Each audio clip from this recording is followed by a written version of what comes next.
Vande Mataram Vande Mataram Vande Mataram.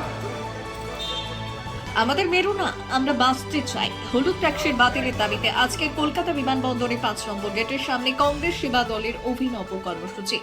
INTUC সেবা দল পশ্চিমবঙ্গ শাখার পক্ষ থেকে এক অভিনব কর্মসূচির আয়োজন করা হলো কলকাতা বিমানবন্দরে।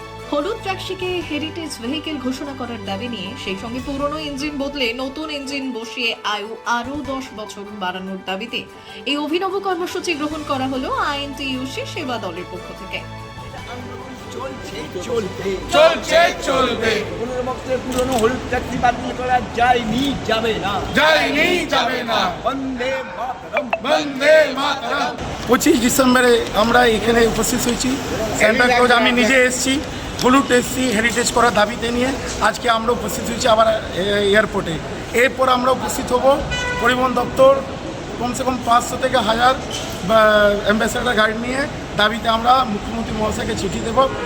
ওইখানে উপস্থিত থাকবেন আমাদের প্রদেশ কংগ্রেস সভাপতি শুভঙ্কর সরকার, উপস্থিত থাকবেন কামরুজ্জামান কামাল আইএনটিইউসি সভাপতি।